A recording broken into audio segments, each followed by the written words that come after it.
Hello, my name is Michael, and welcome to another one of my videos on internal alchemy.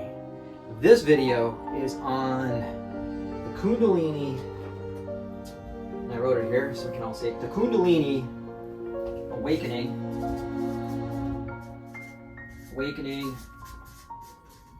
process is what we're working on today.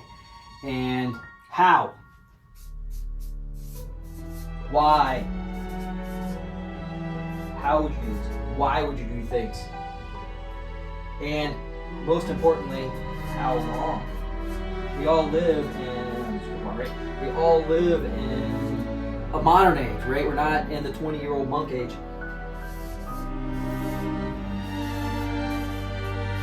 90 days. It's probably more to study than 90 days, but start to finish 90 days. And so that's what we're going to talk about today. This is kind of your intro video. There's going to be a lot of other videos that are going to go with this video. I took a pile of notes, actually notes from my 40 years of experience, all combined down into one small video, how to do this in 90 days. Kundalini Awakening. So what is it really? So this is what we're really going to talk about. What is the Kundalini really? And today, me and you, we're going to break the mystery of what it is. We're going to take all the mysticism out of it. We're going to take all the, excitement out of it. Kundalini is really just a physical process. It has a bunch of symptoms that are very mystical and spiritual and all those things. But the process itself is a very mundane process that anybody can do, not just me, not just you, not just whatever. I think animals maybe can do it too, but trees, maybe, who knows. But definitely you and I can do this. And so first, what is the definition? And this is the Google definition. I didn't even know what this definition until I looked it up recently. So it's a Hinduistic thing, Hinduism. Let's see, Kundalini. Let's just write this again, K-U-N-D-A-L-I-N. Kundalini is, and this is the Romanized spelling of it, a form of D-I-V-I-S. Sorry about my horrible writing. Divine feminine. Yeah, right. Feminine energy. Believed to be located at the base of the spine. And the process is moving that, right? The process of moving that Kundalini movement. Yeah. It didn't help my handwriting, right? So, what the heck does that mean, right? Kundalini is a form of divine feminine energy believed to be located in the base of the spine. And actually, we're going to talk about where it really is located. But yes, it's in that area. So, what does that mean? Why? Who cares, right? Really, this is very bland. It's not going to help you. It's not going to teach you much. It just gives you a basic look. And of course, the awakening process is the movement. If you can read my crummy handwriting, right there. So, but what is it? Let's put it in layman's terms, right? Let's put it in my terms, right? Because now my terms aren't going to be much better, but my definition of the process is the movement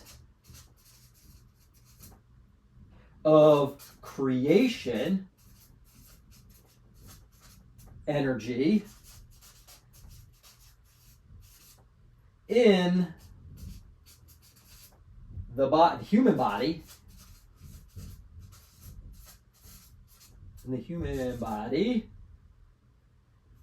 to the other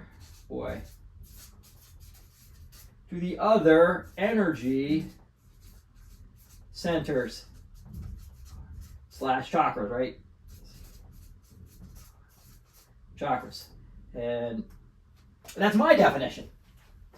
I substituted basically creation for feminine energy. Kind of the same thing, only the terms feminine, masculine screws people up. So, but what does that mean? It's just as useless as the other definition, right? Just as useless. So, really, I gotta kind of laugh a little bit, but So why? And honestly, Kundalini is so mysterious. We're not. It's results. Why we do it. What are the symptoms or the results? Is really, the benefits of doing the Kundalini process, because how you do it, what it is, yes, it's a movement of that energy, but how do you do it? Why? Why would we do it in the first place, right? Why are we going to do the Kundalini? I need a different color here because I like different colors. Let's see. Let's pick, green, light green, right? So, the benefits. The benefits, right? Little bitty baby, right? The benefits, right? Why do we do the Kundalini, right? And the big one that we're all probably most excited about, and a lot of people are excited about anyway, more health. That's one of the big ones, right? You're healthier. You have a healthier life. And it's not just your physical health that you'll gain from Kundalini. Your mental health, your spiritual health, your karmic health, your emotional health. You'll do a lot of healing once you open your Kundalini and start doing all the practices that go with it. And it goes right to the next step, right? That's number one. Number two, you will be more balanced, right? You'll be far more balanced. And just like everything, all those areas, your emotions, your health, your mind, all these things will be far more balanced. You'll become a much more balanced individual in different areas on how you just do things. Another one is more aware. You'll become much more aware of things around you. You'll start seeing things. Depending on how you do it, you'll see things that other people can't even see. You'll start recognizing other people's facial expressions, motions, if you don't see those things already. You'll become far more aware of that, right? And this goes right to the next one. All your senses, all of your senses will be, well, I don't know how I want to say it, but heightened, increased, heightened, IGHTNED, will be heightened, right? All of your senses. Your sense of smell, your sense of taste, your sense of sight, your hearing, your eyes will get better. Your spiritual, your third eye, you'll see things more with your third eye. All these things will get heightened. They'll get better. You will improve all those things. And that's a big one. A lot of people like that when you start going beyond the chakras, you start opening up your heart chakras and stuff. These things, your senses start coming much more into play on different things. But certainly, this is not the only, by the way. This is just the real basics. We're going to go over a whole pile of these at the end of whys, not why nots. There are reasons, there are dangers, right? Kundalini is not just all happy, joy, joy, right? There's some bad things to it too. And we'll go over those and how to protect yourself from those as we move along. So there are some steps, and to do this, and of course these are whys, benefits, and basic benefits, but there's some steps, and we're going to go over each step. In fact, there's 7 steps on the 7 steps of your Kundalini and how to do it. And actually, these steps aren't step 1, 2, 3, 4, 5, 6, 7. They happen, actually, you do them all simultaneously. They're not I do this step, then I stop and do this step, I stop, do that. No. It's not like this step goes before that step. They all happen. You do them all simultaneously. It's just 7 different practices or pieces of the puzzle that you need to put together, that I have put together after 40 years of research, study, practice, all that kind of things. So we're going to do step 1, and let's pick a different color for each step. Which color do we all want? Like this one, right? Oh, black. Oh, we start with black. Right? Step 1. Shouldn't start with black. That's fact. Let's start with green. And in fact, let's start with brown. Brown's probably the best. We're going to use brown in this, right? That's steps. I look at the step. Step 1. And this is preparing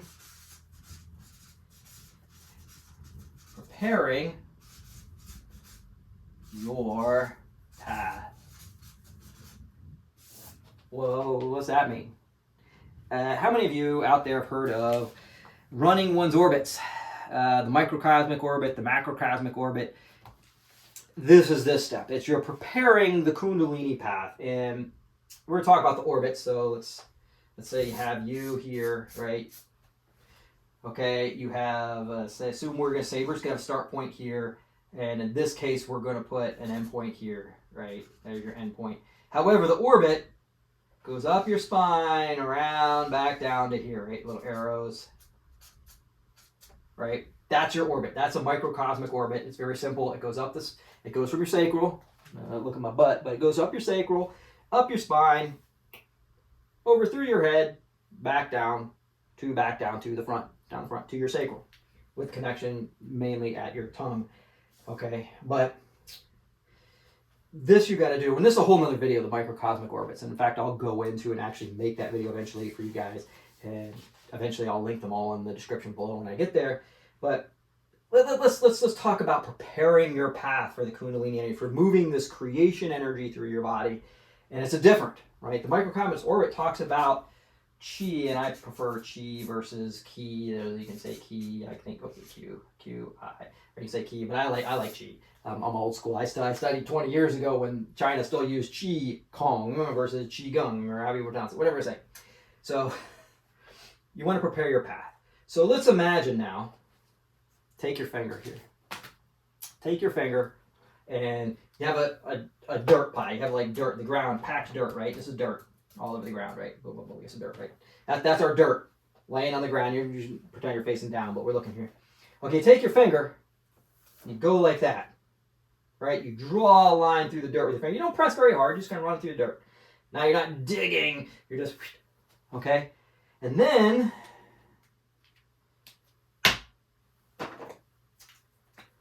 you come up here and let's see if we can draw this thing. We're just going to draw a bucket. But you could have like a little pitcher edge on there, right? You have a pitcher, a bucket, right? And that bucket is full of water. Right, a bunch of little water in here, little waves, right? A bunch of water, and you're going to pour that water out, right? Down onto this little path you drew. In fact, here's our path, right? We drew it. Not very deep, not very strong. Well, what happens? What happens the first time you pour that water on this little teeny-weeny line that's barely not even a dent in the ground? Well, guess where that water goes? Oh, it goes like this, right? It goes all over the place. It doesn't go hardly anywhere in that path. It might spill and blur and go over here, over there. It's not going to go anywhere. Well, take that line, do it again. Right? You draw that same line again. Where does the water go the next time? It might go maybe just a little bit further, right? But it still doesn't get down here. And honestly, this orbit that we talk about happens once a day for everybody. It generally happens once a day for you. This actual path occurs. However, the orbits, of course, we're trying to do more times a day. Well, eventually, what happens, you draw that line again. And again, and again, and again. You keep pouring water in it. More, and more, and more, and more, and more, and more. Eventually what happens is that water goes all the way through the channel. Goes all the way down to where you want it to go. To our basket. So let's call it a basket down here, right? We have a basket. If I can draw a basket, right? I'm going to draw it into this basket. That's where we're putting it. Okay? Well, eventually our orbits, we've drawn this channel, cleared it out, right? There might be other things in this channel, right? You might have had some rocks in this channel. This is strained muscles. You might have had some boulders. This might be your emotional trauma. You could have all kinds of things. You know, this path might be freaking crooked over here, right? You might not go straight. You might have to bypass this and go here, right? You draw that channel until you get a chi flow. That is massive. Right? Hoping it doesn't drag through my paper. That becomes a massive chi flow into your basket. Now this basket's going to leak a little bit, right? You have some water trickling out of that basket. That's just what it is, right? You might even get some dirt down in that basket, right? Just put a little dirt down. You got some dirt, some other stuff down in there, right? As our basket opened. This is you're preparing your path to eventually, you're preparing that path from eventually your Kundalini, which is down here, as they talk about in your sacral, moving around your body and back through. And you're going to pick a basket, but that's another step. So this is the prepare your path step. And every chakra, of course, as you go past your chakras, your 7 chakras are actually here, right? You do have a sacral up in here. I'm not going to draw them. You're going to draw them later on. Sacral, your solar plexus, your heart, your throat, your third eye, your crown, your roots, all these different things above and beyond. They're all part of that, and you're going to have to clean them out. You're going to push this path, and as that path is clearing, it's going to help clear all of those traumas and stuff in each and every one of those chakras as we move our regular chi. Regular chi, this is not the Kundalini energy, by the way. This is your regular chi at this point. And that's just preparing your path. That's step one. So let's go to step 2. Oh, good, I did all 3. I'm happy with that. Let's see what we got for step 2. I know, I got these pages, right? They're going to go crazy. Oh, yeah. This is important. This is actually really important. You know, actually, every one of these steps is really, I can say that for every step. They're really important. Do this one, right? What do you guys think is really important? But this one's really important. Get healthy. Get healthy. I guess you can't make the H look better. Okay. Get yourselves healthy. Right? What does that mean? That means eat right. Right? Eat a bunch of, I don't know, Twinkies. Your Kundalini ain't going to work as good. Your body's not going to work as good. You're jacked up on Twinkies. Get healthy. Do a yoga class. Not saying you have to do a yoga class, but do a yoga class. It's great. Stretching. Stretching is probably one of the more important things. Definitely more important than building muscle mass for Kundalini. Stretching is very important, right? Get healthy. Do a yoga class. Stretch a lot. I'm going to go over some videos about stretching, about doing the spider stretches, the good morning stretches that you greet the sun and all that kind of stuff. Get healthy, right? Get massages, right? Massages help. Go get yourself a massage. And I'm not talking about, the mall special, unless your mall special guys are awesome. But get a massage. Go out and get massages. I talk about this in my other videos about getting your organ massages and stuff like that. You want to get good massages, shiatsu, just deep tissue, whatever. I advise against the happy endings, but get your massages, right? They're important. Chiropractors in America, if you're in America, you've got to be really careful. They don't mess you up. People got cracked ribs and stuff from that. A good exercise, and it's not really here, and that's a whole nother video, is a skeletal shake. I can't spell skeletal. Skellital. Skeletal shake, right? And actually, one of the things opening your Kundalini is you're going to lose how to spell crap. It's kind of funny. Your brain breaks down and you can't think. But anyway, the skeletal shake, that's a whole video on its own, by the way. And it's a process of invigorating the fascia, the stuff between your muscles and your bone, that tissue that's in there. It's invigorating that. And if we, have any iron shirt practitioners out there, that is what they do. An iron shirt practitioner, they invigorate that space that it becomes so strong that they can't get hurt anymore, and they got that iron shirt. If we have any of those practitioners watching this video, or if ever does, comment below. It actually, your experience is very useful. I only touched it. I didn't actually practice iron shirt. And I suggest definitely yoga. I talk about that. And one of the things I did, and it's kind of akin to yoga, but I did, my 20, 30, 40 years of martial arts. I did a lot of that. And this is more for martial arts. And this is not for everyone. In fact, yoga is not for none of these, not all of them are for everybody. Martial arts could be done. In fact, I'll tell you, it could be done because I did it that way. And martial arts has its goods and its bads. It generally forces you into a very rigid system. And if you do martial art, you want something that's less rigid. You want less rigid.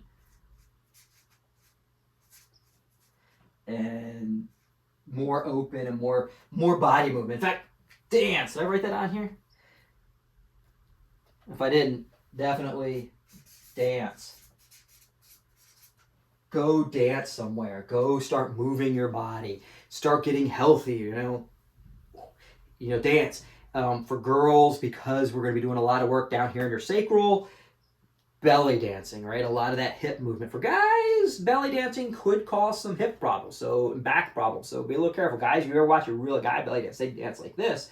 They don't dance side to side like that just because it causes lower back issues. Yeah, my lower back kicks the shit out of me sometimes for that stuff. Right, I did too much on that thing. Tai Chi, right? Tai Chi, I'm going to write this with Qigong, oh my gosh, I've been writing this for years. T-I-A, right? Tai, that's fun, right? Chi. Qi Kung, right? Qigong for all of you modern people out there who are going to hate me for this, all my Chinese people. Tai Chi and Qigong, right? They move energies, you know. Tai Chi, move energies in your body. I have, you know, kids gave me wonderful discs on it. I have books on it. I've studied Qi and Qigong and that stuff. In fact, one of my favorite books right here, you know, Qigong, The Secrets of Youth. Get it? If you really want to learn something, I think his Roots of Chinese Qigong is much more useful. And then the Qigong is the one you want to read second. But there's all kinds of stuff you can read and study on Tai Chi, Qigong, and study and practice. And not just study it. Don't be an armchair, study stuff. I did armchair study for a while. I also practiced a lot for a while, for a long time actually. So this is step 2. Get yourself healthy. Pick up something. Do something. Eat healthy. Did I put that in here? Get healthy. I didn't say it. I might have said it, but you want to eat healthy too. Boy, I almost missed a step. Eat healthy, right? And I know we're not all saints. I'm not a saint. I love a glass of wine. I drink a minor cup of coffee. I do mix it with cacao and stuff for my friends out there who are saying, you drink coffee? Yeah. No, really. I drink coffee every once in a while. But get healthy. You don't have to be a saint, but you also don't have to go out and eat French fries every day. You don't have to go to Big Mac, right? Get healthy. Eat healthy. You know, that's actually very important. Eat healthy. Probably movement is more important than, say, exercise, but I would say exercise is good. The movement itself, like dance, is really good. It really opens you up. Yoga, because it does a lot of stretching. Stretching being the most important. Do that. So let's go on to step 3 so we don't have to, everybody knows, understands, get healthy. Okay, step 3, let's get a new color, right? Ooh, right, orange, right? This is actually a good sacral color, but let's see, orange. And this is actually an important, so they're all important. But this one is Aggravate. Whoops, wait. G-G. R-A-V-A-T-E. Not that you can read my handwriting. Anyway, aggravate your energy. Right? Now, what does that mean? It's important. This is similar to the other stuff about getting healthy, dancing, and all that stuff. It's stirring up your energies, making your energies get excited, to be excited, to open your chakras, to get them to work out all the different chakras. And emotions, this is important. Emotions stir up, C-I-S-T-I-R, stir up your energy. Right? Your emotions will stir up your energy. And there are good emotions, bad emotions, right? Anger stirs up your emotions. I get angry, my emotions, you know, I get focused, my energy goes, you know. Stir up emotions. You need to get emotional. And we're going to go deeper into that a little bit more. And of course, each chakra, we talk about chakras in other videos. We're talking about chakras here, about stirring up your energies. Each chakra has different colors. And you can visualize. You don't have to visualization, but each chakra has different colors. Emotions have different colors to them. There's a lot of stuff out there. You can study those. And I'll, of course, make another video. And one of the things about stirring up your energy and emotions, you can grab energy from other things. That's not even, well, we can take our energy. Yeah, you can grab energy.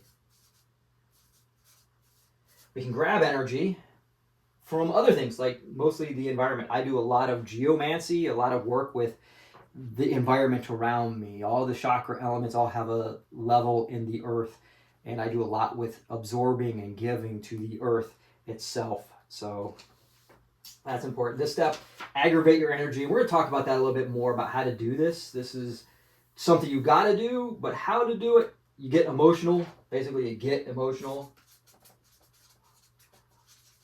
Basically, get yourself emotional. Cry. Oh my God. If you haven't cried yet, if you haven't had a good cry for like 4 or 5 hours straight, you haven't gotten emotional yet. That's aggravating your energy. That aggravates your heart. Is it a bad emotion or a good emotion? Emotions that close you off, that cause trauma. In fact, let's write that out here. Trauma, and emotions that cause it, and things that cause it, things that cause, close down emotions. Right? That's actually important. This is a warning, right? Trauma closes down emotions.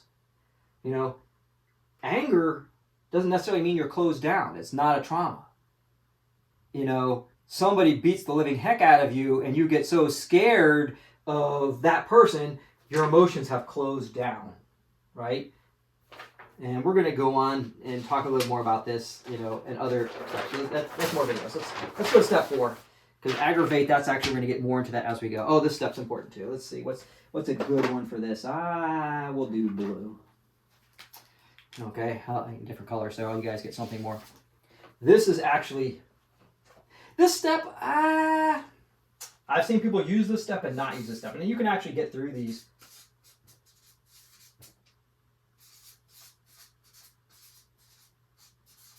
Protect yourself. Kundalini, as just a process, it's a tool. It has symptoms that go along with it, like a tool, like any tool. You have a hammer, which is a tool. You use it to do something. You use it poorly, and you hit your thumb with the hammer, and it hurts like you know what. So you got to protect yourself. You put on a glove. You don't put your hand next to the hammer, right? The same thing with Kundalini is you have to protect yourself. And you don't have to. In fact, we'll talk about where you don't protect yourself, but honestly, when you protect yourself, because the method of protecting ourselves, we use emotions as a filter to protect ourselves, right? We use emotions as a filter to protect ourselves. Well, when you use an emotion, it filters. Kundalini energy will blow apart most filters, but gets colored by this, right? You get colored. Many colors, right? By the emotions that you've used originally to drive up your Kundalini. And I'm surprised I have quite a bit here on the page here. If you don't use your emotions to protect yourself, you'll get the true Kundalini experience. Whatever that is, however wild that really is, you'll have no filters. And there's maybe the true visceral understanding, truly be alive, is no protection. However, the dangers of that, and I've seen it, could possibly be that, right? I've seen it. He laying down, he didn't make it, right? I've seen it. People get hurt. You can do things that you will not be happy with. And so that's a potential. It's very rare, though. All right, that rare. Let's be a rare, if you can even read my rare. But yes, that's a rare thing if you don't protect yourself. It's rare, but yes, it could happen. I've seen people, go insane, that kind of stuff. And, I personally didn't do a full protection when I did my Kundalini, honestly. I did only maybe a half. I didn't do the whole set of emotions. And honestly, probably one of the weirdest filters I had, and I'm just going to talk about this real quick, is I used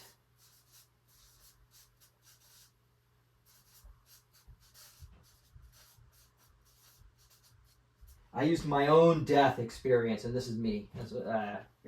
Me. This is a personal note, right here, personal note. I used my own death experience to do my Kundalini.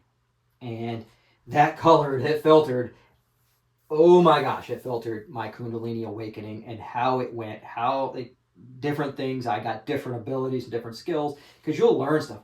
All the things we're going to talk about at the end that you can do and stuff. Not everybody gets every single one of those. In fact, you'll get stuff that's not even on the list that everybody's going to like, what the heck happened to you? Because I've talked to so many people, seen so much stuff. But it's like, I like this. It's not all rainbows and unicorns, right? Kundalini, whatever. I use my own death experience from a past life. Yes, I do that kind of weirdo stuff. But yes, a past life, and it led me to places that were dark. Very dark within myself, within humanity, within everything. Yeah, it did teach me some great things, though. It taught me to be a psychopomp.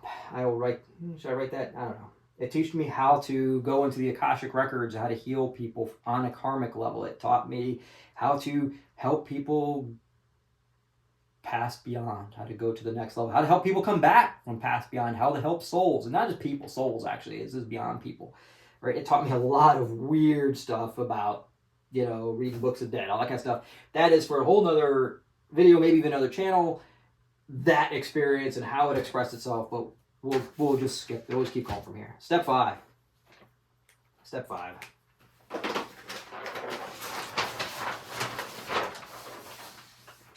He gave me two black pens. Okay. And this is your basket, right? We talked about our baskets earlier. We want to pick a chakra to open. To open first. Yes, yeah. Pick a chakra to open first is really what you want to do. And I've seen this done 90% of us, maybe a little bit less, a little bit more, do the third eye. Right? This is a lot of stuff. I know a really good group, probably around 10%, do the heart. Okay, as the first chakra to open. The third eye has the tendency to lead to more problems mentally. That kind of stuff leads to much more spiritual opening, that kind of stuff. And most people go this route because this is the 80s, 1980s. They talked this route. Very few people talked the heart route, right? This route is much safer. It has a completely different experience. You'll eventually get this, even if you do this route or this route, you'll eventually do the same openings and have the same experiences, but it just opens differently. It filters differently. Now, the other chakras, I think maybe, how do you write less than?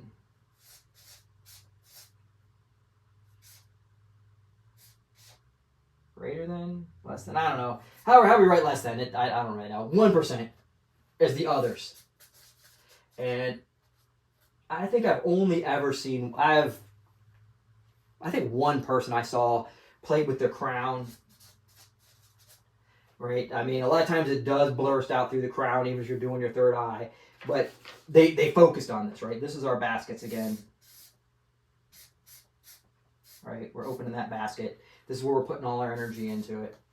And the reason we pick one versus any of the others is because it creates a habit. It creates that channel, that path we talked about earlier, to always go to that spot. So it doesn't randomly go through your whole body.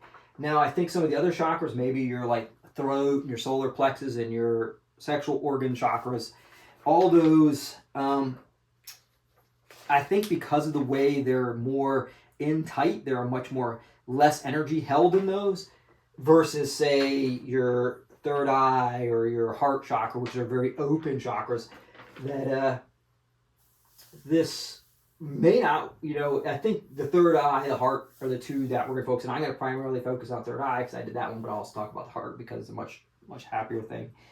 And like I said, the heart, much more emotional if you haven't figured that one out. You're going to cry. This one, get ready to cry, get ready to laugh, get ready to yell and scream, get ready to do all those things because it's going to, I've seen it, right? And this one has a much more visualization for our day and age, an element of humanity, a visualization of reverse reality. This is much more physically motivated, the heart chakra. And there's a group of guys out in India, big group of them actually, doing a lot of this, very little of this. And actually they say don't do visualization, it binds you up, and it does a little bit. Okay, step 6. Oh yeah, we want orange for this one for sure. Let's see, orange. Right, that's step 5, pick a chakra, open it first. That's pretty, let's just pick one. Step 6. And I'm kind of rushing through these because this is your intro video. This is not your your each and every step. This is build up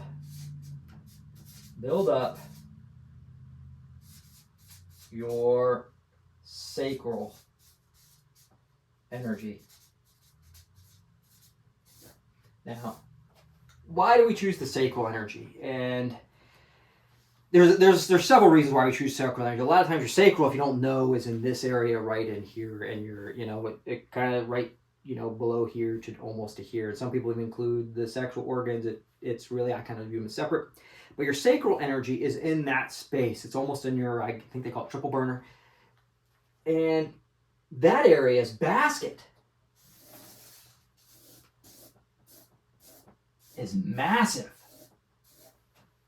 That area can hold so much energy, so much more than any of the other chakras, as far as if you dump energy in there. So you can put vast amounts in there, and it still leaks out, right? You still get a little bit leaking out because that's just the way it works, but you can put a lot into this basket, right? As also, it happens to be where they say, and I also believe it, where the Kundalini energy portal, whatever you want to call it, is, whether it be there or in the spine or whatever. That's where it is. And so if we're putting and storing energy in here, in this space, a bunch of energy, then you're automatically starting to do some of the other steps. You're automatically getting that area prepared. You're automatically storing vast amounts of energy. And the more energy, of course, as you move your regular chi through your orbits, through your little orbit guy over here, the more energy you have stored here, the more energy you can circle in your orbits. And I would suggest, and this is if you're not going to watch some other videos, or even if you are, that when you do run your orbits, if you don't do this practice already, at the end of your orbital practice, you take all of that energy, all of your chi that you've built up, that you've moved, you push it back down in your sacral, swirl it around in your sacral, and store it there like a little mini universe, right? You want to have a little mini universe, and it will be a universe of energy. In fact, I'm going to put a couple stars in because that's cool. Right? We got our mini universe of energy stored in our sacral, and that's what you really want to do, is store that energy down there. And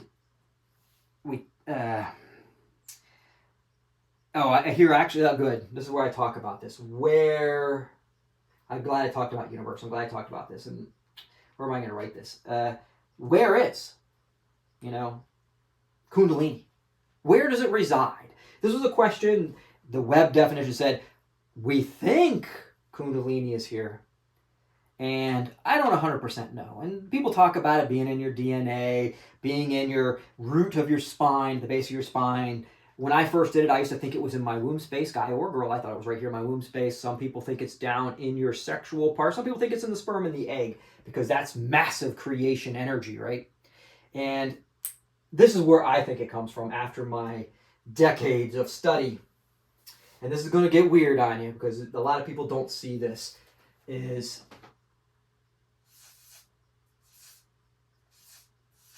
right? I don't know if you have enough space here. Who all can tell me what that is, right? How about if I draw some negatives here, a couple positives here, and these are neutrals? It's a cell. It's an atom, right? It's not even past the cell. It's an atom. It's our atoms, electrons, right? Neutrons, protons. We got circling around. Let's use a different color so we can see it a little bit better, right? We got electrons and protons circling around. Well, Kundalini is not the circling around. It's not the electrons and protons. In fact, you break down protons, electrons, you get to quarks, you get to muons, all this stuff, and they find that all there is space. Nobody can find actual physical matter. It doesn't exist once you look small enough or once you look large enough. It's kind of a weird thing. But Kundalini, if you really think about it, why do they always say electrons circle the proton, the nucleus? Why do they say that? Because the electron attracts to the positive, right? Negative attracts to positive. Magnets do the same thing, right? Negative attracts. They repel the other way, right? You try to put two negatives together, they push away. But so if the negative is attracting to the positive, how come they don't just go crunch? Why don't they touch each other? Why don't they touch each other and cause that magic thing we all call fission or fusion or whatever, and we all blow up, right? Because there's another energy source here.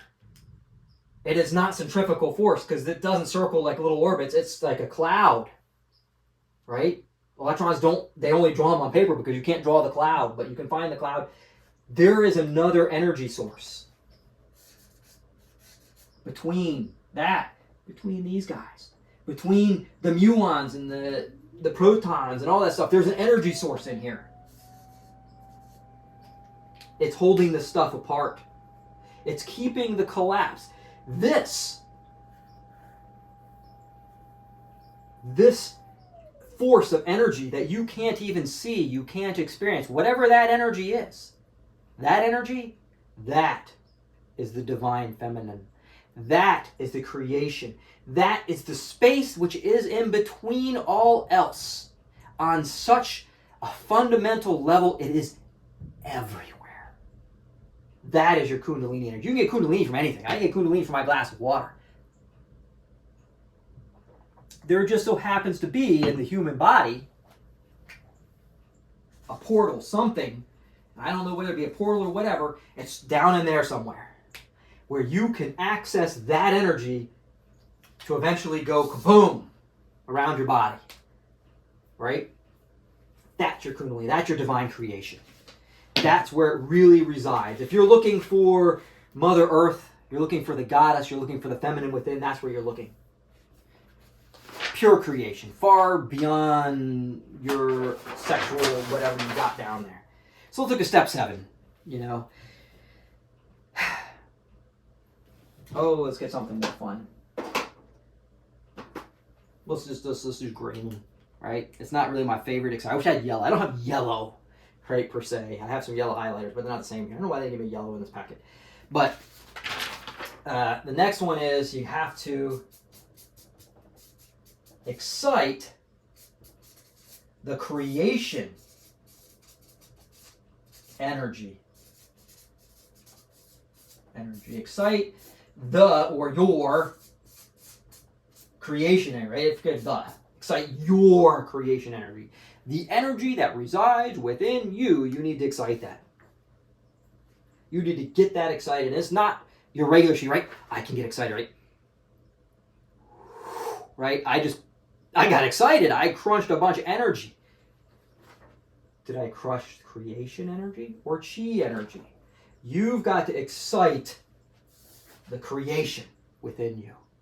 And you can do things. Now, because that energy, you can't grab it. You can't hold it and go, wake up. But you can grab the vessel. If the water is Kundalini, I can grab the vessel. Shake it up. Get my paper wet. And that's what we're doing with our sacral. That's why we get that basket excited, right? That's why we get our baskets excited. Right? That's why we dump all that energy into our baskets. That's why we do it in the sacral area, because that's where the proverbial portal is. We do it all there. That's why we do our orbits, to get it excited. That's why we do our emotions. That's why we get excited. So we do our skeletal shaking, right? That's why we do our stretches, because we want to get exciting of the creation energy by shaking or by stirring up, whatever you want to call it, by exciting our vessel. And I don't know if I did talk about that, the other step, where if you don't have any energy, guess what? If your vessel gets slow and becomes so calm and peaceful, you're not doing this step. Now, is there a way to do that step? Is there a way to be a calm, peaceful mind? Absolutely. I know some 20 plus year practitioner monks who can do that. I didn't do that method. And another thing about getting this excitement by exciting your vessel, guys, girls, I'm sorry to say it, 90 days, no sex. That's going to hurt your partner. You're going to pissy at you. They're going to be mad at you for this one. They might even help excite your vessel for this. But 90 days, don't have sex. And the real reason for this is because when you have sex, you take a heck of a lot of chi and blow it out into another beautiful, loving, wonderful person who is very happy to receive it. And for guys, there are methods. By the way, there are methods for guys. Which book is it in? Where's Mantak Chia's book? The Tao Secrets of Love? I think it's this one. Yes, the Tao Secrets of Love, Cultivating Male Sexual Energy by Mantak Chia. He talks about seminal retention. In fact, you can learn that. And you can not do this step if you don't want to. This is just a piece. This is just a recommendation. Don't have sex for 90 days while you're doing your practice, while you're exciting yourself, getting ready, getting your energy pumped. Because you lose a lot. However, that practice takes a few years to learn. At least I found it did. So, seminal retention, great thing if you can figure it out. There's a lot of great videos out. There's a lot of people study that, a lot of practice on that. I recommend books on it, talk to people. But for that. And for girls, the guys lose a little bit more than girls. Girls still lose when they have their orgasm and excitement. I would suggest for you girls out there, this is for the girls now. This is guys, right? Guys. Let's write guys first. Guys. No, E-J-U-L-A. Can I say that on YouTube? Jack. What? Yeah, right. can I say that, right? Don't do that. Girls, and I know a person, I'll try to link her down and below, go get yourself a yoni egg. Go take a class on it. Go do it. Get that yoni egg class, and that is going to pump you up. And in fact, non-tak chi again, the healing love through the Tao, cultivating female sexual energy right here off my shelf. There it is. Do that, right? Boom. You know, if you're a tantric practitioner, we'll talk about that later, but you're going to have to kind of put that down for a little bit for this type of practice. There's other practices we can talk to about using it. I have a thing in here about the Yellow Emperor. If you really want to know about the Yellow Emperor and what he has to say, comment below, ask below. I'll talk about the Yellow Emperor there. It's a funny, but it's stupid for here. Okay. So those are your 7 steps, and it's really, they're kind of simple. They're not that hard. There's a lot of complexity to them, but anyway. Oh, one of the things, yeah, I don't have it on here. We're gonna write it up here anyway. Let's not do green. I can't see green that well. Let's write these in black. All right.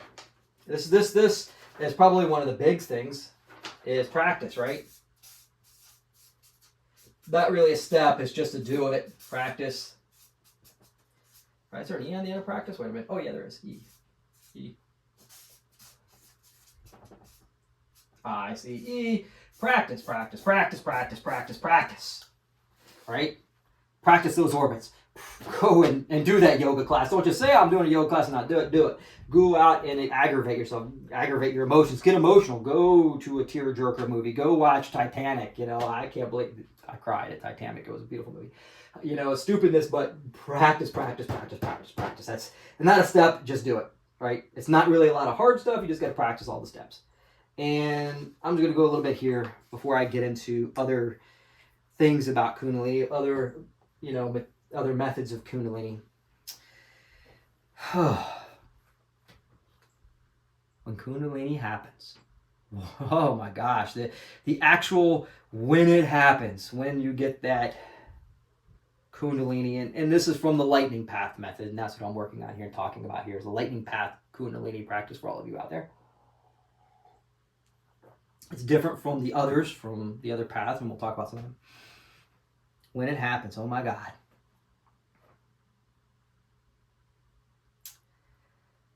Imagine, now this is an imagination, for you to visualize, imagine a lightning bolt.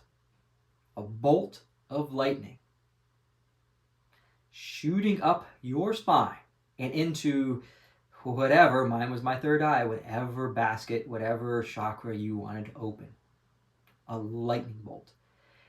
And imagine all the cells of your body energized to a point of ecstatication when it happens. All those boulders in your path, all those blockages, and this is why you don't have to clear them all out perfectly before you do it. You get them ready, but you don't have to move them completely. All those boulders will get pushed out of the way. All of that excitement. I remember literally I was sitting in that chair when I did it, and I almost went out of that chair when I did it. I just went boop, and I almost fell out of it. My spine, the shoulder blades, not really my spine, my shoulder blades almost freaking touched between the two. Yeah. You know, how they talk about you look at Kundalini and they show that cool little staff and medicine and stuff where they show the snakes riding up the spine. That's the Kundalini and representation of medicine. You know what my spine did? I literally twisted and twerked as that thing just went and just burned through. And it happened like that. It was so fast. It was so intense. And I literally walked around with chi burn headaches for days, weeks afterward from this thing. Because I knew I had to get that energy back down or I was going to pop some cork in my brain. As I say, it's a lightning bolt. There's no other experience except for maybe getting hit by lightning that is like it. That's the only way I can explain it. And that's why we call it the lightning path. There's other methods, and sure, let's talk about some of those guys. We got some other methods. This one, the lightning path, can be done in 90 days. I like putting that on 90 days, right? Everybody loves to see 90 days. That's a quick one, right? Will it happen for 90 days for everybody? Of course not. Everybody's different. We're all different. We're all human beings. We all have different experiences, different changes, or whatever. Different emotions, different packages that we're all wrapped differently for our bodies. Our souls are different. Everybody's karma is different.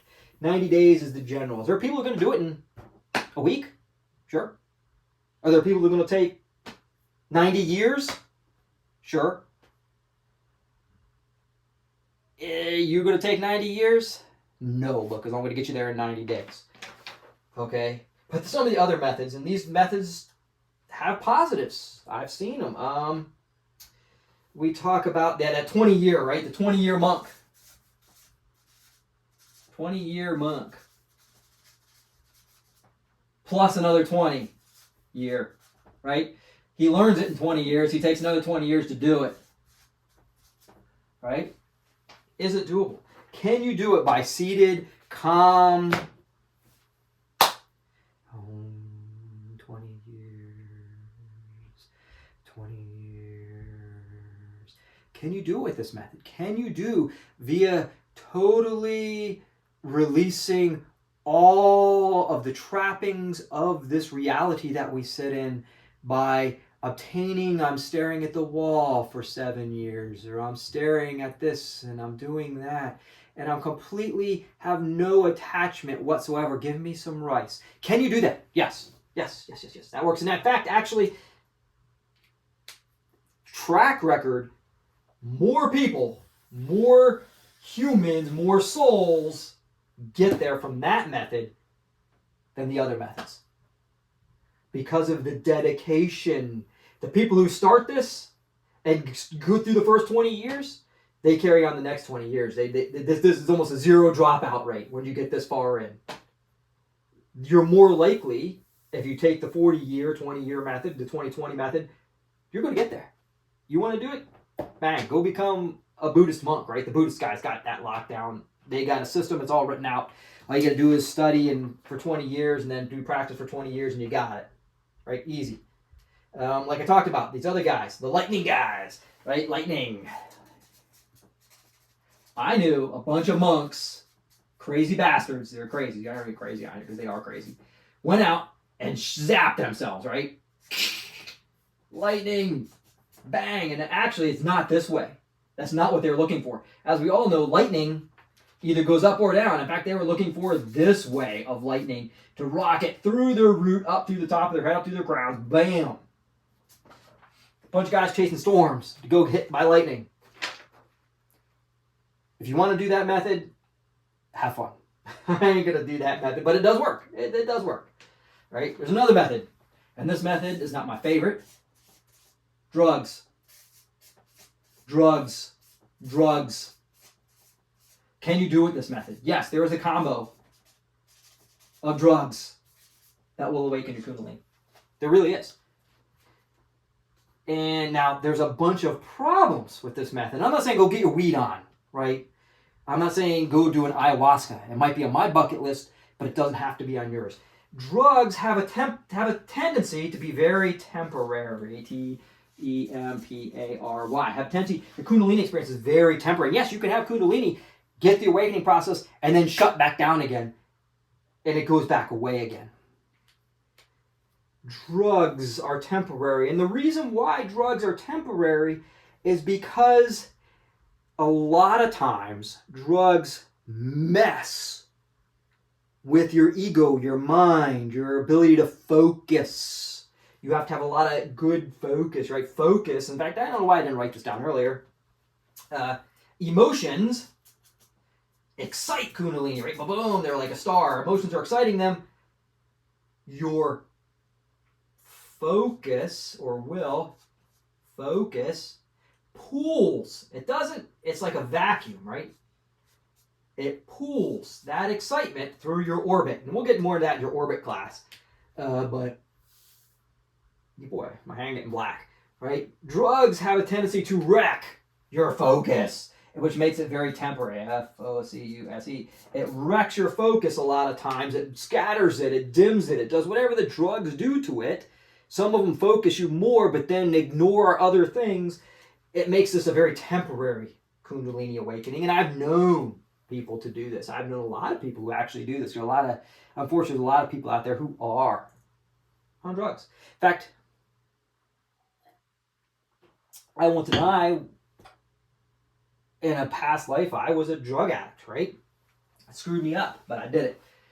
What's another one here? I have another one here. Oh, this is very similar to drugs. I did this one actually when I was about 11, 13, I think I did this one. Take a whack to the head. Yes, this can get you Kundalini. It can also get you dead, right? It can mess you up. It also can be temporary. It can cause a lot of lack of focus, a lot of problems, this method. To take a whack on the head, but I've known, because I did it way back in the day when I was like 13. My first experience. Right there. Maybe it was 12. I can't remember. But it was right there between middle and high school. Right? Took a whack to the head. Had my first awakening. Messed me up. Made me think. Actually, it's probably what started my super studies, my 20 year of study. I already did that 20 years of study because I took that whack to the head and I disappeared. I lost. And I sat in a question for 20 years and studied for 20 years on this before I said, hey, this is how you do it, and then I did it. And I cleaned that up. That whack in the head caused trauma. I cleaned that trauma up. You can clean your trauma up too. Kundalini can help with their methods for cleaning that trauma up, and we'll eventually talk about cleaning your traumas, your shadow work, all that stuff when we get to there. Let's see. Mentioned, we talk about the 20-year guys. The guys, 20-year Buddhists. There's some guys that I talk about here about sealing yourself into statues and mummifying yourselves. Okay, that's kind of dumb. Tantra. Oh, Tantra. I love Tantra, right? Tantra. Everybody gotta love Tantric, right? My lovers out there. Oh.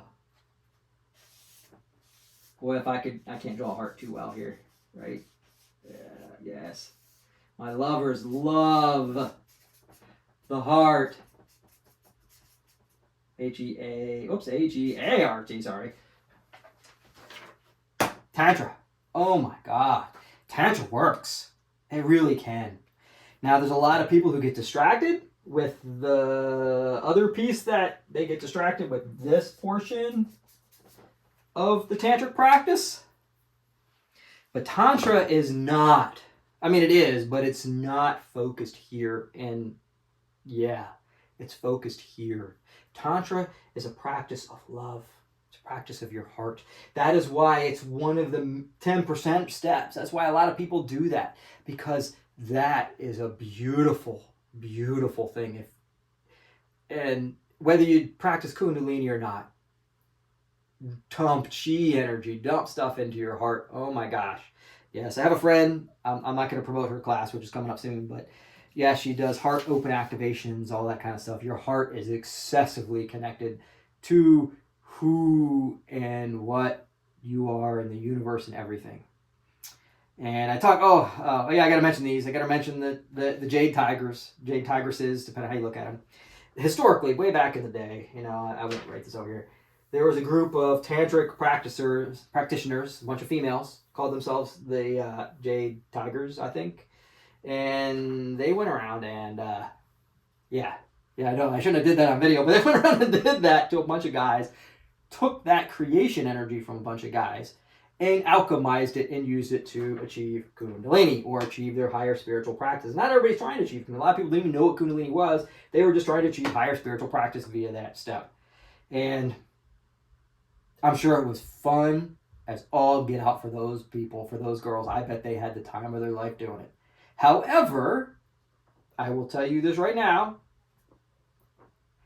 If you think you're going to go out and do that, guys, girls, I guess a few guys right now, too many, but a lot of girls who go out and do that and suck down that type of energy from others, and especially enlightened masters who are probably the best at it, you're going to run into a lot of dark karma. You're going to run into a lot of problems.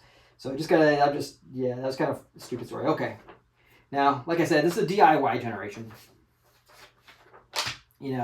This is a very DIY generation. And there's other practices. We're just gonna stop there because that stupid last story was dumb. We'll give this a DIY generation, right? I'm gonna tell you this right now. The day and age of the guru is gone. They were your parents' generation. They were my parents' generation. They were the yogi supermasters. They were the 20-year monks. They were these, great, amazing people. That was their day and age. The day and age of today, the day and age of the internet, is a DIY generation. Do it yourself. I'm not saying I'm this. I'm not that at all. I am a student on the path who's just been on this path for the 40 years that you haven't been on. And I boiled it down. Hey, you don't need 40 years. You can do it in the 90-day stuff. So I want to be the guru. I don't want to be your master. Don't please keep me away from that. I don't want to be that guy. I want to be your friend. I want to be the person who's there crying with you when you did this thing. I want to be the person there that's laughing in joy. I want to be there with you when you achieve these things. I want to see you achieve these things because you are humanity. I am humanity. We're all connected. None of us are better than anybody else. Some of us just been there at different times, different lengths, whatever. So, and, my own personal dream, and my plug for myself one day, besides just these videos that I'm going to make and show you from the internet perspective, from the YouTube, wherever I post them, generation is, I eventually want to just build a camp where I can sit down with people, personal level, and we'll just do this thing and have a place where everyone just live, just all go out in the woods and do it. So let's start wrapping this thing up. We're going on for a minute now. Yeah, let's do something other than let's use blue. We'll use blue for this one. Right, we're done with the black. Other benefits. Other thing. You talked about at the beginning a few benefits like health, awareness, that kind of stuff. We're going to talk about some other things. I actually got 3 pages of others, and this isn't even all of them. There's a lot of these things. You go probably hundreds of different ways and different routes. This is probably the big one. That's another benefit other than health. It is fundamental to all higher spiritual practices. Let's put a P over there because I don't have space. Right? It's fundamental to all of them. Everyone. High, H-I-G, higher. Spiritual practice, right? Gosh, I have horrible handwriting. If you guys can read that, comment below. Maybe when I translate this, we'll do subtitles for this. There's certain pieces. You want to be able to read someone's mind. You want to sense their emotions, all that stuff. You can do that. Honestly, you can do higher spiritual practices without Kundalini. 1 day of meditation, I believe Jay Ricochet said this, 1 day of meditation without or prior to Kundalini is the same as 100 days of meditation after. So you'll get 100 times, 100 times, not just percent, but 100 times the multiplication, the abilities, the practice, the speed, whatever you want to call it. 100 times whatever you want to call that over here. So put it that. Makes it easy not to write it all out. That's why we do Kundalini. One of the reasons. Because all our higher spiritual practice will accelerate. And in fact, if you study The Essence of Refined Gold, beautiful book written by the 14th Dalai Lama, he talks about the higher level spiritual practice. And there's certain things to get to those higher levels practices. And one of the things you have to do is the big old Kundalini, the big K, right? That's what he's talking about in there, and is metaphysical language. That's why it's almost fundamental. You want to learn to do all those things. Hey, you want to perform miracles. Did I talk about this step in here?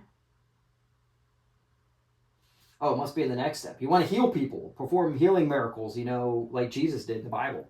Guess what Jesus did? You didn't figure that out when Jesus did it. He's the guy who did it, right? Jesus. He did it.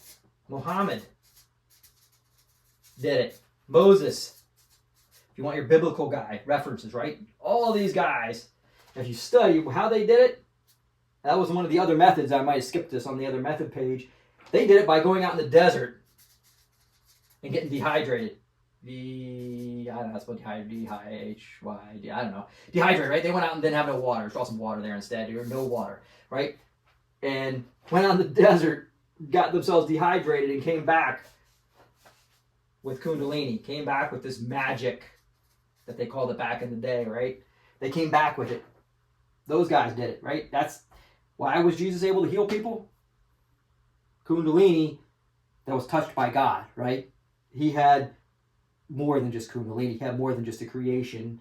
All these guys had more than Kundalini. They all had higher spiritual practice that the Kundalini added to, that God gave them, however you want to look at it, right? These guys. They all did that. You want to do those kind of things? You want to have superhuman, right? I'll write this on here too, superhuman abilities. Super, H-U-M-A, and human abilities. Abilities, and that's not just healing people. We're talking super strength, right? ST strength. Flexibility, whatever you want to call it. Vision. Hearing. All these things. I was able, as a personal experience that I can relate to you, besides just some of the other things, my strength is, I'm a small guy, yet I have more strength than 99% of the people I work with. I can hear the individual tires of a car as it drives past my door outside. All 4 tires separately. Super hearing. I write on the hearing. Can't read it, but yeah, super hearing. I can hear stuff, right? You can draw a little ear here. I don't know if I can draw an ear, but it's super hearing, right? You can hear superly. That was one of the symptoms I got. A symptom. I look at Kundalini, these benefits, these things as a symptom. They're not Kundalini itself. They're just things that you get from doing Kundalini. So I had a friend, superhuman strength, right? Talk about strength. My friend, I don't know if I mentioned this earlier in the video or not anymore. It's been so long. But he literally could lift a car using his superhuman strength. Now, was it all Kundalini? Kundalini could hook up your adrenaline, could make you do these things. He had just a lot of adrenaline, right? He did it without Kundalini. But you get that. He could lift a car. He saved my life. In fact, thank you, Scott. He saved my life.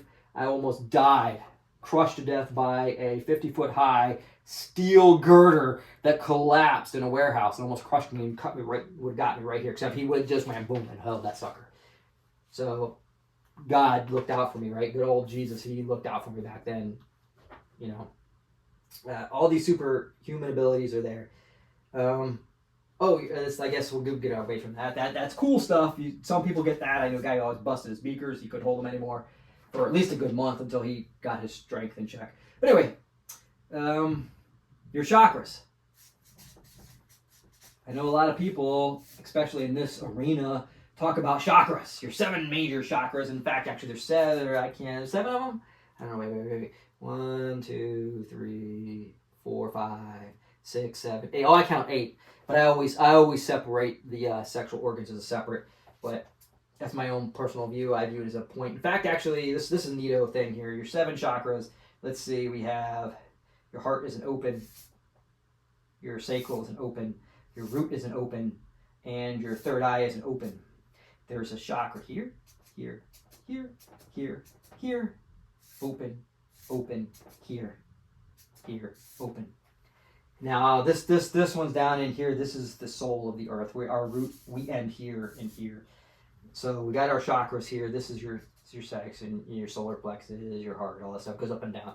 But each chakra, they almost do like that weave, right? If you look at this as a strand of DNA, can't know if I can draw it here, right? That's your chakras. These are the focal points. These are your expansion points. This could be your sacral, right? So your chakras will become far more balanced. Your chakras will become far more energetic. You can balance them at much higher energy levels than you've ever could balance them before. And the magic, because every chakra, including the ones above and below, have a magic, have a ability with them. It's not just your third eye that can see things. You can see things with your throat. You can see things with your with the step beyond your root. You can see things down there. You can see things with the soul of Mother Earth. And she is a very beautiful thing to see things with, when you can see down here, well beyond who you are. When you get past that, right? I think there's 12 of these guys before you get off into where it's so blown out that you can't do, right? And then that's just the 7. I think there's another 128 of them, I think, of other energy centers in your body. All these will start balancing out too. But this, honestly, this balance, all this stuff, this is kind of the past Kundalini step. This is not the basics anymore. Now we're going to advanced, and we start opening and using the power and magic of every chakra that there is and every energy center that there is. And there's lots of them. And they use in different combinations. You use this one with that one and that one. And they just, okay, that's future videos, way future videos. Maybe even not even for YouTube. Maybe even for something else. Okay, we talk about going beyond, right? Opening up beyond your third eye. So I just talked about, let's see, open your heart chakra. You'll feel more emotions. You'll be able to use your throat chakra to feel other people and emotions. You'll be able to project into it. I talk about my uncle. Did I talk about my uncle in this one? I was talking about him earlier. I don't think we talked about my uncle. My uncle, his chi energy, his solar plexus was, or I think it was his solar. It could have been his throat. I'm not exactly sure which one it was. I think it might have been a combo of both. But when he got so super emotional, he would explode the light bulbs in the room. Energy, magic, superpower. Can you do that? Sure. Can you do that at will versus being uncontrolled emotional? Absolutely. I knew a guy who could light paper with his hand. Literally, he would go get that piece of paper. It wouldn't be you're not trying to write something heavy, but real light paper. And he could move his energy enough, so much so he could light the piece of paper with his hand. No torches, no matches. He's not doing like my candle, which, oh boy, his candle's almost burnt out. That means we've been doing this for a while. Right? I think that's a 2.5 hour candle, so this is a long video. Every chakra, the 7. Okay, we talked about that. Okay, let's move on to the next page. Physical senses. We talked about put all your physical senses in overdrive. I talked about that one. I talked about it. Aura. Let's see, we're running out of space here. Let's do it over here. Your aura, roughly about 2 inches, right? Your aura might be here. Your aura will be here. Your aura gonna go. You're going to have a much brighter, more unless you work on not having a bright aura. Your aura is going to be brighter. In fact, I don't know if you can see it with the bookshelf behind me. Look, what do you see? A lot of saints in past, they drew higher spiritual practice as a halo, right? Saint, yay! You might even have some angel wings, right? I don't know if I can draw an angel here. But right, he had halos. Why did they draw that? Because people who could see aura saw that. A lot of times saints open their Kundalini, right? Auras, they're drawn in historical art even, right? This practice is talked about for 2,000 years. Why we're talking about it again now and nobody knows about it, I don't know, but here it is. Let's see, where was I? Auras, I lost my aura page. So many notes here, I kind of lose all this stuff. Let's see, my notes, crazy notes. I should probably type these things in one day. Talked about halos, your throat, we talked about our throat. Physical, this is a good, our physical bodies, right? Our physical bodies will rejuvenate, almost to the point where you seem like you're getting younger. You won't age as fast. You'll slow down in age. You'll be healthier, right? This is our physical. I draw a little picture that's much funner than writing out freaking the rest of it. But your body, you'll rejuvenate. This process is about a 7-year process, by the way. 7-year. That doesn't happen like, tomorrow, boom, one day I go to bed and next day I wake up, 7 years later I'm much younger. This happens, right? And if you really look, you go back and you look at all of the ascended masters, all these great yogis, you look at them all. How many of them look like Arnold Schwarzenegger? What happened to Arnold Schwarzenegger? His heart popped, right? Your body will rejuvenate into much more what I like to almost think of as a very athletic teenage girl. And for guys and girls, it doesn't matter. You won't know you're not going to become a girl, but your physical muscle strength and stuff will develop more into that. I like to think of it as if you do a lot of muscle practitioner like a martial art might do, you might get that steel wrapped in wool feel where you just have that muscle in there. Not really tight and rancid, but you'll have muscle and it will be low body fat, very athletic. you'll get more like an angel or a god. I don't know how many people used to call me an angel back in the day, and I used to go, right, I'm no angel. Believe me, some of the things I've seen, no way, I'm not an angel. You know, but you know, your physical stuff, you're going to change. You're going to do that. I've seen this is something I've seen happen a lot. People who have bad vision, myopia, the other version of myopia, 2200, right? Bad vision.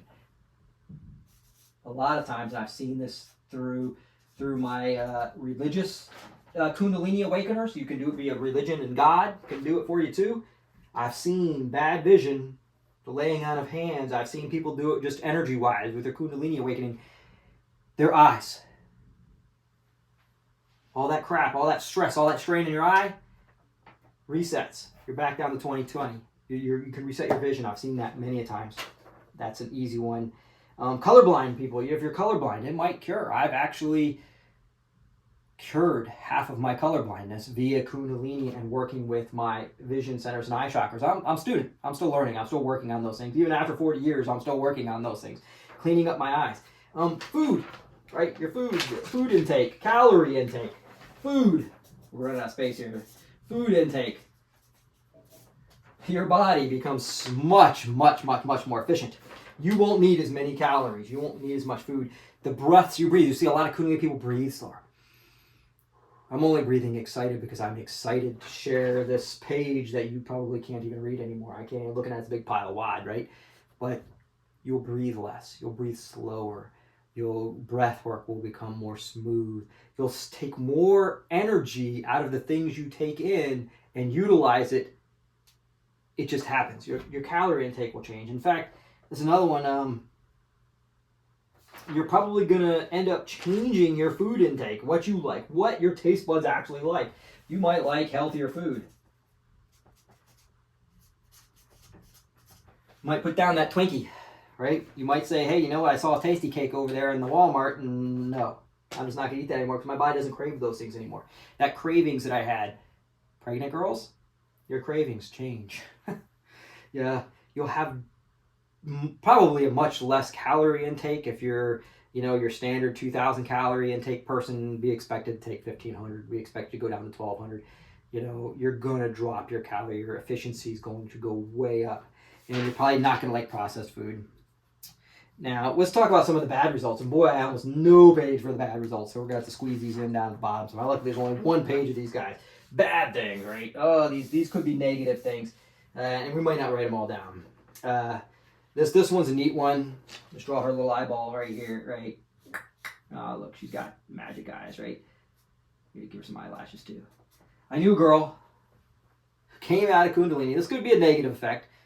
Permanent dilated eyes. Permanent. She was not on drugs. People thought she was, but she was not. Her eyes just dilated permanently. That was an interesting thing, and it caused her some trouble over time. This is a big one, and this is true, actually. I think we all will do this. And if you're not ready for this step, the definition of insanity is not thinking like everybody else in the world, thinking like the rest of society. Society defines you as insane when you don't think like them, when you don't act like them, when you don't be like them. You are probably going to go insane. You're going to not fit the society definition. That doesn't mean you're going to be a homicidal maniac or anything stupid like that. That means you're not going to fit society's definition anymore of the way you think. This Kundalini will rewire your brain. It will rewire your body. It will rewire your brain. It will rewire your emotions. It will rewire you to the point where you will be so far outside of society you don't fit anymore. You will be one of those touched people. And that depth of insanity, yeah, it's on you. Believe me. I know. My wife bitches at me all the time for being insane. Okay. Another one. This goes right hand in hand. A lot of people do this one. God complex, right? When you go through Kundalini, when you can pump your own adrenaline and jump over a 10-foot high fence without without any assistance. When your eyes cure from 2200 to 2020, when you can see other people's auras, when you have done all these superhuman things, when you can, balance yourself, you can see other people's auras, you got a halo, you get the God complex, right? It happens. I've seen so many people get that. I'm better than everybody else because I did this. I'm a superhuman. I must be an ascended super master God is what they're saying, right? They get this God complex, and we all get it a little bit, right? I used to always think of myself as a baby God back when I was 13. I had this complex way back then. Luckily, I'm a human. Thank God I'm a human, right? I couldn't do this wonderful stuff. I couldn't teach you this if I wasn't here with you today. But the people get that. And you just have to deal with it. Eventually it goes away. Whoever gets it, it goes away eventually, unless they throw you in. It goes away usually. You don't have to worry about that one. Another bad one could be organ failure. We talked about this earlier, organ failure. This is very rare. You really have to F up to do that one, to burn your organs, because generally your spine, the lizard spine, I know people hate that lizard mind, but the spine will control your organs, and they will most likely keep you. This is super rare. It's like winning the lottery. If you get this one, I'm sorry. Don't be that person. Don't be the person who has organ failure. There's a way to prevent it if it starts happening, but it's such a rare. The odds you're going to get is pretty slim. Opening your third eye, right? We talked about eyes. We got, your head, and inside your head, a couple eyeballs here, is your third eye, right? Bam! If you do the third eye one, even if you do the heart one, you're eventually going to work up to your third eye in a further meditations and further work. Your third eye is going to explode. You're going to, that calcification on your third eye, you're going to feel the pulse. It's going to crack open. You're going to see things. People do crown. They might actually open up the bones in their crown if you do a lot of crown work. Your third eye is going to pop. It's going to open up. You're going to start seeing things that nobody else sees. You're going to start seeing spirits or whatever you're inclined to see. You'll see auras. You'll see other things. Your third eye and all the spiritual stuff that goes with it. I am a firm believer of if you can see them, they can see you. They generally ignore you if you can't see them. So your third eye is going to open up, and there's a whole can of worms with that. Open your third eye, and I won't go into, a lot into that. Oh my God, yes. Yes, this is probably the biggest one. This is the one that kicked my butt, the one that hurt me the most, hurt everybody around me the most. It's a good thing and a bad thing. I know it's right down on the bottom. You may not even be able to this in the video. You will get, or you might get, the third eye gets it more than the heart gets it because you're working in the mind. Ego death. Ego death. All the things that held you, your traumas, your pains, your learning, your ancestral karma, all the things that made you up, the lessons your parents told you, all those things collapse. They go away. They fall apart. They flit away in the wind, however you want to look at them. And it's called this for a reason. It's called death for a reason. You will not be the same.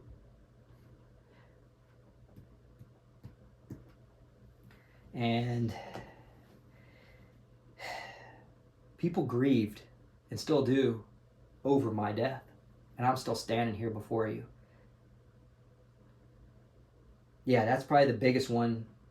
Let's get some other minor ones. We're out of space here, so we won't bother writing them down. Good or bad, if you are a smoker, like smoking a lot of smoke, or if you like drinking a lot, you might grow an aversion to those things. You may not want those things anymore, right? You may not like alcohol. Alcohol might make you sick. You might pull up one of them smoking sticks and go, what? And you can't smoke them anymore because you'll throw up all the time. It might kill those addictions. In fact, addiction loss, which we didn't talk about here, is one of the possible symptoms, is the loss of addictions, right? I know I'm not proud of it, but I lost some addictions when I went through ego death. Or not ego death, but the Kundalini. I guess ego death was, it happened all simultaneously, so it was hard to say because all these things, all this stuff happened to me simultaneously. It was a year of excitement, I guess, when I had all my pieces fall on the floor. And then there was the pieces where I had to pick them all back up again. I still pick them up from time to time. So cigarettes. Oh, yes, a big one too. Especially for some of my tantric people, some of the people who really are into that thing, that 90-day or whatever. You talk about not having sex. Your sexual self or abilities or whatever, it might actually rewire and become better. But your preferences, your whatever you thought you may or may not have had, it might change on you. It might go back to what it should have been, that you just were society-wise ramrodded into a hole. You might become more asexual. You might become far more sexual. You might love sex after this if you weren't a sex maniac before. You were a sex maniac before, may not be. It doesn't have to change, but it could happen. It changes for everybody. And, I mean, they go on and on and on and on. Like I said, there's a few more on here that I can't talk about. So, let's wrap this up. Let's wrap this whole thing up. We've been blabbing now for a while. And I rambled. I tried to stay to my notes to keep myself from rambling on you. So, there you have it. Look.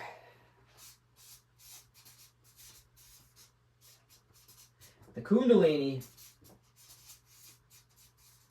Awakening process. It's a double S there. The Kundalini Awakening process, 90-day. Follow these steps. We had 7 steps, right? In fact, we'll go back over those in a second. We have 7 steps. In fact, we'll toss back through this. 90 days, we do our Kundalini, this is what we're talking about. Let's go back. We talked about some benefits. If I can just put that down.